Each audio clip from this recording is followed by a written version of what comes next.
우리 한번 같이 하시겠습니다. 예수님의 죽으심에 동참하자. 예수님의 죽으심에 동참하자. 오늘 이 본문을 보면 굳이 세례 요한이 비참하게 죽은 사건을 꼭 이렇게 기록을 했어야 하나, 그런 생각이 들 수도 있습니다. 그런데 이 본문은 우리에게 주는 굉장한 많은 진리를 이 안에서 담고 있습니다. 참 비참하게 세례 요한이 죽습니다. 여기에 나와 있는 분봉왕 헤롯은 예수 그리스도를 죽이기 위해서 어린 아이 2살짜리 어린 아이들에게 베들레헴 근처에 있는 아이들을 죽였던 헤롯 대왕하고는 다른 왕입니다. 그 헤롯 대왕의 아들인 헤롯 안티바스라고 하는 그 아들인데, 아버지도 정말 잔인했잖아요. 어떻게 예수 죽이기 위해서 2살 아래 아이들을 다 죽이는 그 잔인함이 그의 아버지도 있었는데, 오늘 이 분봉왕도 굉장히 잔인한 모습을 볼 수가 있습니다. 이 분봉왕이 그의 이복 동생인 빌립이라고 하는 동생이 있는데, 그 이복 동생의 아내 헤로디아가 있습니다. 근데 이 헤로디아를 헤롯이 쟁취를 하게 됩니다. 뺏었습니다. 강제로 동생의 아내를 뺐습니다.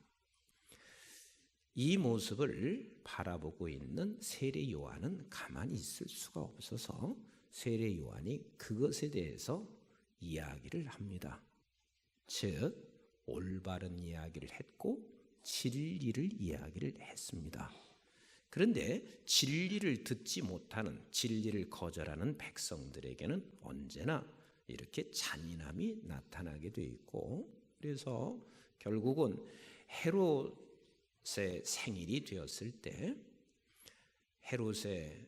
헤로디아의 딸인 살로메가 춤을 추게 됩니다.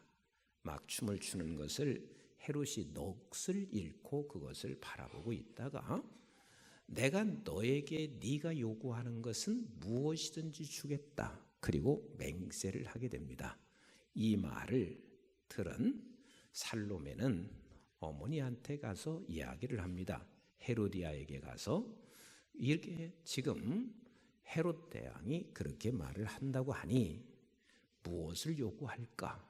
그랬더니 헤로디아가 세례 요한의 목을 요구해라, 그렇게 말을 합니다.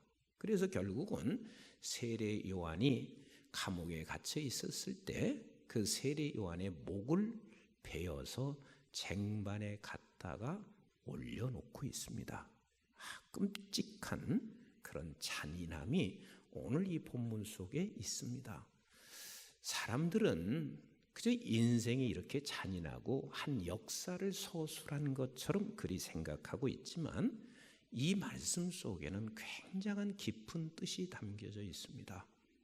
모든 인생은 진리를 거부하게 되어 있습니다. 진리를 거부한 인생들은 언제나 잔인하기 짝이 없습니다.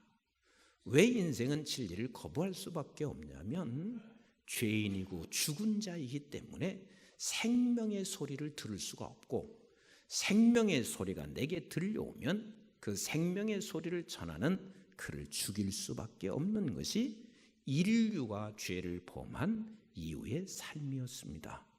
그런데 저와 여러분들이 진리를 들을 수가 있고 내가 진리를 깨달을 수 있다는 것은 굉장한 축복입니다.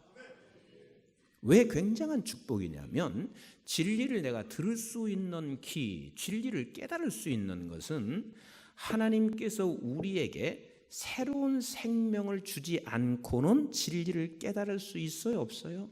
없어요. 새롭게 거듭남을 우리에게 허락해 주지 않고는 진리를 들을 수 있는 사람은 아무도 없습니다. 모두가 다 진리를 거부했고 진리를 거부하면서 진리를 전파하는 모든 자들을 죽이면서 살아왔던 게 우리 인생이었습니다. 그래서 우리 주님께서 마태복음, 누가복음 13장에 이렇게 말씀하시고 계십니다. 우리 한번 누가복음 13장 31절 같이 한번 읽어보도록 하겠습니다. 시작.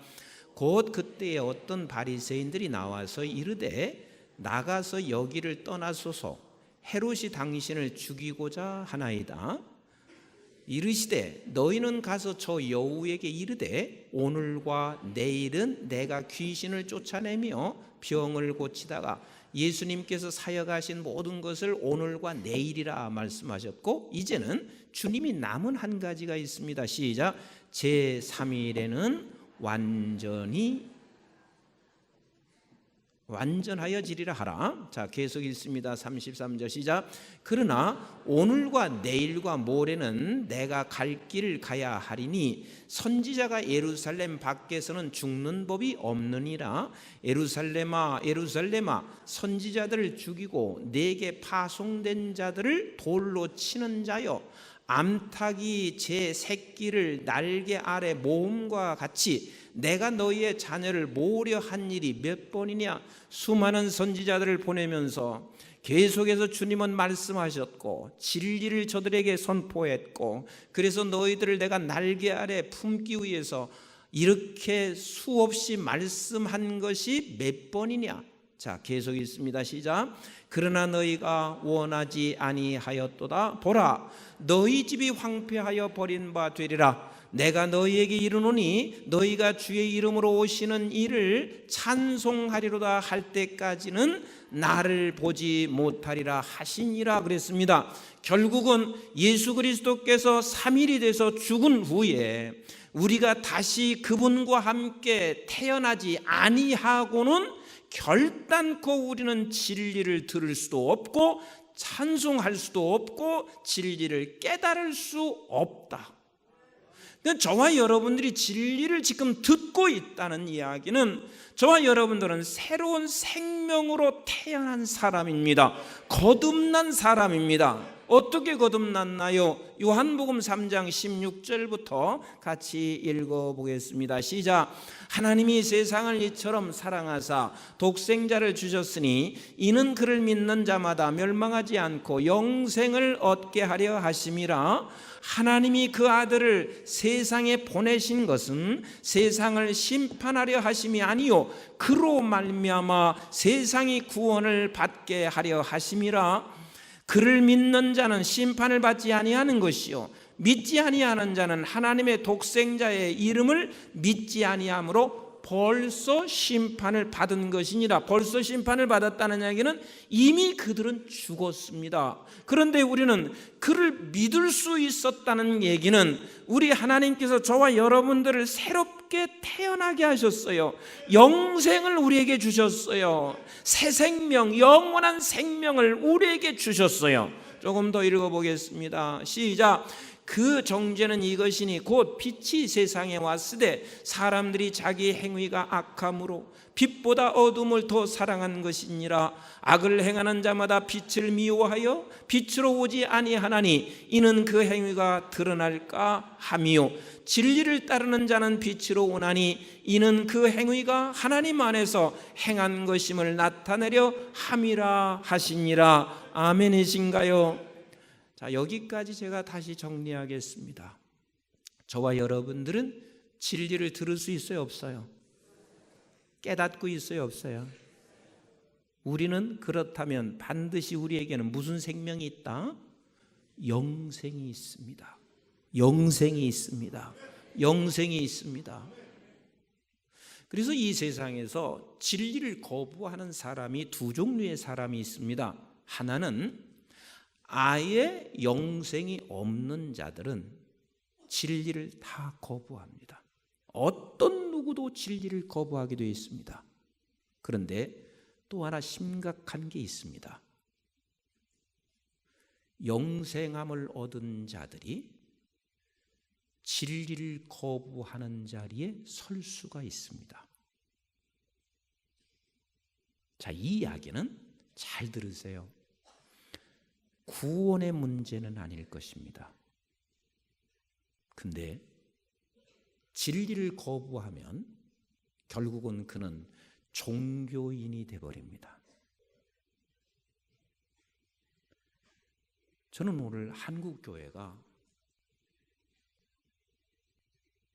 진리를 깨닫고 진리를 들었던 사람들이 어느 순간부터 진리에 대해 무감각해졌습니다. 그럼 진리에 대해서 무감각해졌다는 이야기는 그는 이미 종교인이 되어버렸습니다. 적어도 우리는 진리를 거부하지 아니한 영생의 사람은 이 세 가지가 진리 앞에서 언제나 민감하게 반응해야 되고, 이 세 가지가 반응되지 아니하면 우리는 하나님 앞에서 몸부림치면서라도 이 세 가지를 반드시 반응해야 합니다. 그 첫째가 뭐냐면, 진리를 거부하지 않는 자는 진리 앞에서 같이 합시다. 회개한다. 회개한다. 근데 사람이 무뎌지게 되는 것은 몇 차례 진리를 선포하고 있었지만 그냥 몇 차례 그냥 지나가 버리고 맙니다. 그러면 나중에는 무뎌져서 그가 종교인이 되고, 그 결국은 내가 멸망의 사람으로, 옛사람으로 그냥 살아가게 되는 경우가 된단 말이에요. 그래서 언제나 우리는 회개할 수 있어야 되고, 그리고 우리가 진리 앞에 섰을 때 그 진리 앞에서 완벽할 수 있는 사람은 이 세상에 하나도 존재하지 않습니다. 여기서 이렇게 서서 설교하는 저도 언제나 진리 앞에서 내가 완벽하게 진리를 따라가는 자냐? 그렇지 않습니다. 나도 날마다 무너집니다. 나도 쓰러집니다. 그러나 끝까지 우리가 가야 할 일이 뭐냐면 진리 앞에서 회개할 줄은 알아야 한다는 거예요. 다윗이 참 훌륭한 분이십니다. 다윗의 믿음은 누구도 따라갈 수 없습니다. 어려서부터 다윗은 그렇게 믿음이 좋았습니다. 그래서 골리앗 앞에서도 당당하게 그가 나올 수 있었던 것은 그는 믿음의 사람이었기 때문에 그렇습니다. 그런데 그런 다윗이 어느 날 밧세바를 범하고 맙니다. 그런데 밧세바를 범한 후에 그가 자기가 죄를 감추기 위하여 남편인 우리아를 죽이고 있습니다. 헤롯과 다를 게 뭐가 있어요? 헤로디아와 다를 게 뭐가 있어요? 그런데 그에게 진리가 선포됩니다. 나단 선지자의 진리가 그에게 선포되고 있을 때 다윗은 거기에 엎드려 회개하는 모습을 보세요. 엎드려 회개하면서 다윗이 고백하고 있는 게 무엇을 고백하고 있냐면, 하나님께서는 이렇게 상한 심령으로 아버지 앞에 나오는 것을 너희들이 번제를 드리는 것보다 훨씬 더 낫다. 하나님이 번제를 드리기를 원했으면 나는 번제를 수없이 드렸을 것이며, 그러나 상한 심령으로 나오는 것을 원하신다. 다시 말하면 우리가 번제라고 하는 것은 종교인이 되면 얼마든지 예배할 수 있고 얼마든지 번제를 드릴 수 있지만, 그러나 우리가 회개하는 심령이 되지 아니하면 하나님은 결단코 기뻐 받을 수가 없다. 우리 한번 이 배경을 가지고 시편을 기록하고 있는 시편 51편을 같이 한번 읽어보도록 하겠습니다. 시작. 하나님이여, 주의 인자를 따라 내게 은혜를 베푸시며 주의 많은 긍휼을 따라 내 죄악을 지워주소서. 나의 죄악을 맑게 씻으시며 나의 죄를 깨끗이 제하소서. 물은 나는 내 죄과를 아오니 내 죄가 항상 내 앞에 있나이다. 내가 주께만 범죄하여 주의 목전에 악을 행하였사오니 주께서 말씀하실 때에 의로우시다 하고 주께서 심판하실 때에 순전하시다 하리이다. 내가 죄악 중에서 출생하였으며 어머니가 죄 중에서 나를 잉태하였나이다. 보소서, 주께서는 중심이 진실함을 원하시오니 내게 지혜를 은밀히 가르치시리이다. 우슬초로 나를 정결하게 하소서. 내가 정하리이다. 나의 죄를 씻어주소서. 내가 눈보다 희리이다. 내게 즐겁고 기쁜 소리를 들려주시사 주께서 꺾으신 뼈들도 즐거워하게 하소서. 주의 얼굴을 내 죄에서 돌이키시고 내 모든 죄악을 지워주소서. 하나님이여, 내 속에 정한 마음을 창조하시고 내 안에 정직한 영을 새롭게 하소서. 나를 주 앞에 쫓아내지 마시며 주의 성령을 내게서 거두지 마소서. 주의 구원의 즐거움을 내게 회복시켜 주시고 자원하는 심령을 주사 나를 붙드소서. 그리하면 내가 범죄자에게 주의 도를 가르치리니 죄인들이 주께 돌아오리이다. 하나님이여, 나의 구원의 하나님이여, 피 흘린 죄에서 나를 건지소서. 내 혀가 주의 의를 높이 노래하리이다.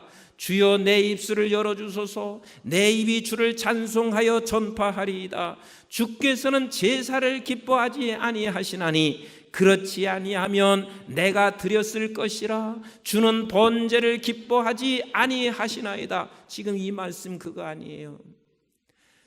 회개가 없으면 다 종교인이 됩니다. 하나님 기뻐하지 않는다는 거예요. 우리는 진리 앞에 회개할 수 있어야 되고, 우리는 이 진리 앞에 민감하여 회개할 수 있는 자가 됐을 때 하나님이 그것을 기뻐 받으십니다. 우리 한번 조금 더 읽어보실까요? 시작. 하나님께서 구하는 제사는 상한 심령이라. 하나님이여, 상하고 통회하는 마음을 주께서 멸시하지 아니하시리이다. 주의 은택으로 시온에서 선을 행하시고 예루살렘 성을 쌓으소서. 그때 주께서 의로운 제사와 번제와 온전한 번제를 기뻐하시리니 그때에 그들이 수소를 주의 제단에 드리리이다. 하나님께서 너희들이 회개하는 상한 심령의 제사가 없이는 네가 드리는 어떤 제사도 하나님이 기뻐 받을 수가 없다. 그래서 우리는 진리를 거절하지 않고 진리를 깨달을 수 있고 받아들이는 사람이라면 반드시 진리 앞에 회개의 자리로 가야 합니다. 근데 우리가 너무 무뎌지지 않았나 한번 생각해 보시자고요. 수없이 하나님의 말씀을 들어도 우리는 회개가 내 심령에 일어나지 않습니다. 어쩌면 우리의 심령이 무뎌져 있을 수 있습니다. 우리는 이것만큼은 회복돼야 합니다. 이것만큼은 회복돼야 합니다. 두 번째, 진리 앞에, 그리고 진리가 내 속에서 들려오는 사람이면 반드시 죄와 싸웁니다. 같이 합시다. 죄와 싸운다. 죄와 싸우게 되어 있습니다. 우리 집사님께서 저한테 이런 말씀을 하신 적이 있습니다. 목사님 설교를 할 때마다 다 내게 하시는 말씀 같아요. 자, 그렇다는 이야기는 이분은 틀림없이 영생한 사람이고 그리고 진리를 깨닫고 듣는 사람이에요. 근데 목사님 많이 괴롭습니다. 왜? 그 진리대로 살 수가 없으니까. 그래서 내가 그 집사님에게 이렇게 말했습니다. 집사님은 들으시는 분이지만 나는 설교하는 사람인데도 나는 설교하고도 못 삽니다. 그렇게 살 수가 없습니다. 어쩌면 우리는 완벽하게 말씀대로 살려면 이 세상에서 죽고 난 후에 저 하늘나라에 가서는 그리할 수 있을지 모르지만 완벽하게 살 수가 없습니다. 그러나 적어도 우리에게는 죄와 싸움이 있어야 하는 것을 성경은 말하고 있습니다. 사도 바울 같은 분 얼마나 대단한 분이에요.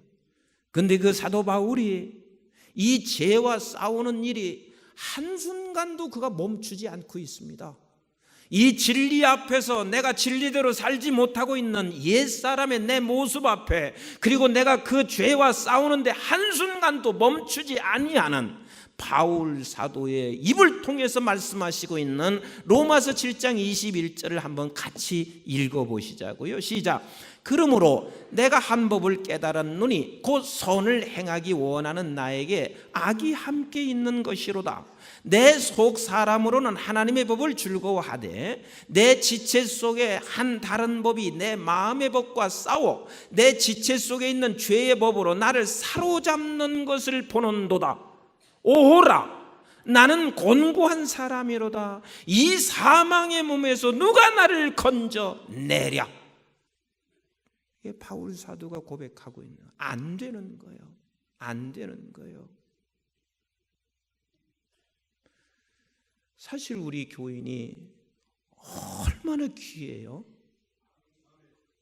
목사에게는, 이 담임 목사에게는 우리 성도님 한 분 한 분이 얼마나 귀한지 이 세상의 그 어떤 것과 바꿀 수 없을 만큼 귀하신 분들이에요. 그런데 이렇게 귀한 분들이 내가 모든 걸 다 주어도 아깝지 않을 만큼 귀한 분들인데 나도 때로는 이상한 소리 듣는다든지 아니면 어떤 때는 나도 미워지는 사람이 생겨요. 어쩔 수 없어요. 근데 하나님께서는 내게 얼마나 귀한 분들인가, 너에게 얼마나 소중한 분인가, 그러면 사랑해야지. 그래서 날마다 내가 포기하지 않고 싸우는 거거든요. 아니, 나는 주님 앞에 갈 때까지 이 싸움을 놓치지 않는 거거든요. 우리 누구나 할 것 없이 진리 앞에서, 그 진리 앞에 완벽하게 행할 수 있는 사람이 없고, 완벽하게 행할 때면 우리는 이 세상이 끝나는 것이고, 그래서 우리는 이 진리 앞에서 끊임없이 죄와 싸우는 것인데 언제까지, 어디까지 싸우는 줄 아세요? 히브리서 12장 1절부터 같이 한번 보겠습니다. 시작. 이러므로 우리에게 구름과 같이 둘러싼 허다한 증인들이 있으니 모든 무거운 것과 얽매이기 쉬운 죄를 벗어버리고 인내로서 우리 앞에 당한 경주를 하며 믿음으로 살아갔던 모든 사람은 한결같이 이 죄와 싸우면서 경주하면서 갔다, 그 말이죠. 자, 2절 시작. 믿음의 주요 또 온전케 하시는 이인 예수를 바라보자. 그는 그 앞에 있는 기쁨을 위하여 십자가를 참으사 부끄러움을 개의치 아니하시더니 하나님 보좌 우편에 앉으셨느니라. 너희가 피곤하여 낙심하지 않기 위하여 죄인들이 이같이 자기에게 거역한 일을 참으신 일을 생각하라. 너희가 죄와 싸우되 아직 피 흘리기까지는 대항하지 아니하고. 무슨 소리예요? 우리는 끊임없이 죄와 싸우는 것입니다. 진리 앞에 설 때마다 내가 그것을 행하지 못하고 있는 나 자신, 그래서 피 흘리기까지, 죽기까지 우리는 이것과 싸우는 사람이 되어야 하는데, 이제는 싸우는 것도 포기하고 들려줘도 당신 외쳐라, 나와는 상관이 없다. 만약에 이렇게 된다면 큰일 난 거예요. 왜요? 종교인이 됐기 때문에 그렇습니다. 나는 우리 교회, 저와 여러분들을 완벽한 자로 요구한 적이 없습니다. 왜? 나도 안 돼요. 그러나 진리 앞에서 회개할 줄 아는 것은 반드시 성경이 요구하고 있습니다. 진리 앞에서 죄와 싸우는 것은 반드시 성경이 요구하고 있습니다. 그리고 세 번째는 진리 앞에 있는, 진리를 듣는 사람은 세 번째 같이 합시다. 자라간다. 자라간다. 제가 목회자 세미나를 하고 있을 때 목사님들이 이렇게 보니까 다 낙심들 많이 하시고 계신 것을 그냥 단에서 서서 보니까 그게 보여졌습니다. 그래서 제가 목사님들에게 이렇게 말씀한 적이 있습니다. 나는 우리 목사님들이 지금 낙심하고 절망하는 것을 내가 충분히 이해가 갑니다. 왠고 하면 목사의 소망이 뭔 줄 아세요? 목사의 꿈이 뭔 줄 아세요? 교회 하나 짓는 거예요. 목사의 꿈이 뭔 줄 아세요? 성도가, 많은 성도가 있는 게 목사의 꿈입니다.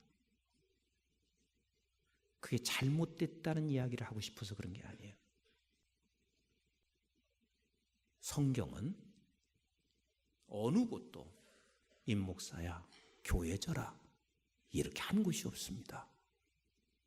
임목사야 수많은 성도 더 늘려라 이렇게 한 적이 없습니다.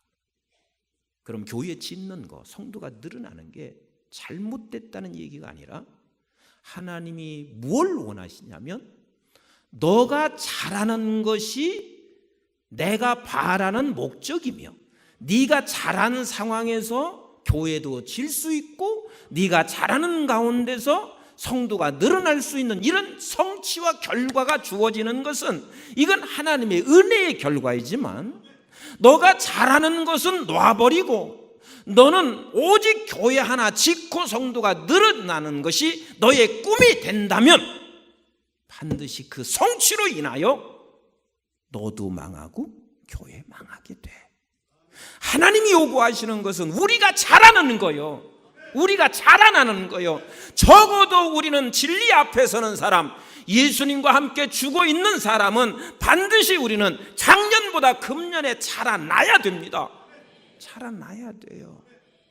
우리 한번 골로새서 2장 12절부터 같이 한번 읽어보시겠어요? 시작. 너희가 세례로 그리스도와 함께 장사되고 또 죽은 자들 가운데서 그를 일으키신 하나님의 역사를 믿음으로 말미암아 그 안에서 함께 일으키심을 받았느니라. 믿으시면 아멘. 우리가 지금 예수님과 함께 연합해서 지금 세례됐다는 말은 죽은 자이며 그와 함께 연합해서 살아났다는 것은 우리가 부활한 사람들이란 말이에요. 믿으십니까? 이런 너희들에게 하나님이 뭘 요구하는지 조금 더 읽어보시겠어요? 시작. 또 범죄와 육체의 무할례로 죽었던 너희를 하나님이 그와 함께 살리시고 우리의 모든 죄를 사하시고 우리를 거스리고 불리하게 하는 법조문으로 쓴 정서를 지우시고 제하여 버리사 십자가에 못 박으시고 통치자들과 권세들을 무력화하여 드러내어 구경거리로 삼으시고 십자가를 그들의 이기셨느니라. 16절 시작. 그러므로 먹고 마시는 것과 절기나 초하루나 안식일을 이유로 누구든지 너희를 비판하지 못하게 하라. 이것들은 장래의 일의 그림자이나 몸은 그리스도의 것이니라. 아무도 꾸며낸 겸손과 천사 숭배를 이유로 너희를 정죄하지 못하게 하라. 그가 그 본 것에 의지하여 그 육신의 생각을 따라 헛되이 과장하고 19절 다 읽어보세요. 시작. 머리를 붙들지 아니하는지라 온 몸이 머리로 말미암아 바다와 힘줄로 공급함을 받고 연합하여 하나님이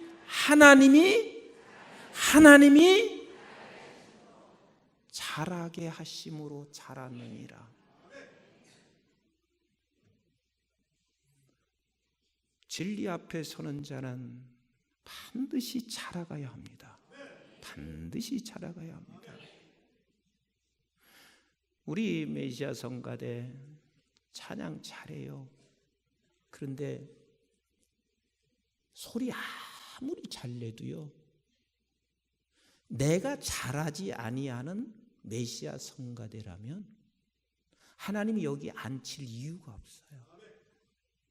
목사로 세워서 여러분들에게 설교하라고 목사를 세운 게 아니에요. 목사는 너를 목사로 세워서 너를 잘하게 함으로 그 결과에 따라 설교하는 것이 목사예요. 모든 게 다 그렇습니다.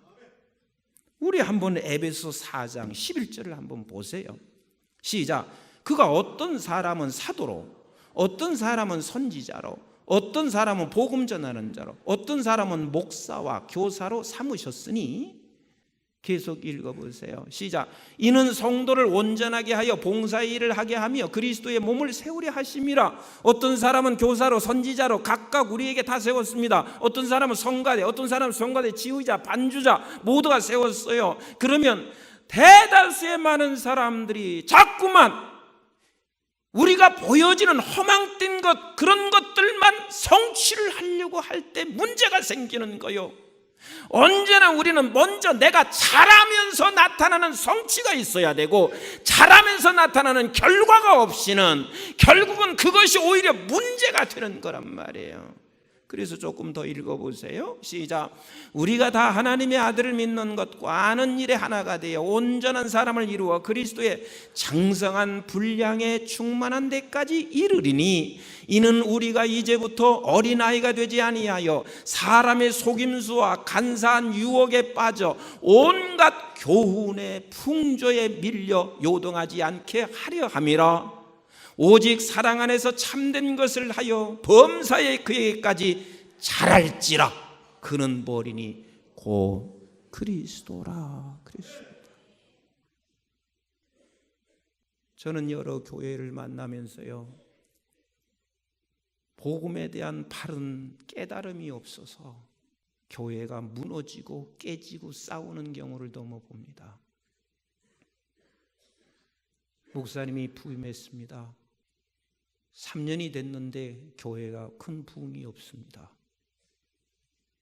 그래서 몇몇 사람들이 모아가지고 왜 부흥 못 시키냐는 문제를 제기하기 시작했습니다.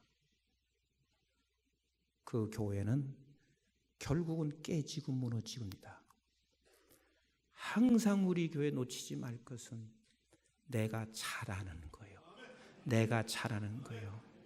내가 잘하면서 주어지는 결과가 하나님이 주신 결과인 거예요.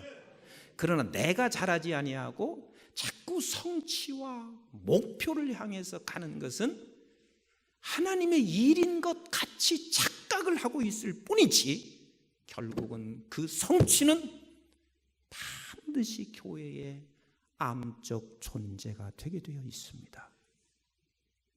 말씀 정리하겠습니다. 우리는 진리를 거절하는 자가 아니라 진리를 받아들이는, 예수님과 함께 죽고 예수님과 함께 산 사람들입니다. 그러면 반드시 우리는 세 가지로 반응해야 하는데, 하나는 진리 앞에 회개, 두 번째는 진리 앞에 죄와 싸우는 것이며, 세 번째는 진리 앞에 내가 자라가야 합니다. 우리 한국중앙교회 꼭 이런 교회가 되셔서 주님 앞에 부끄럽지 않는 우리 성도와 교회 되기를 주님의 이름으로 축복합니다. 기도하겠습니다.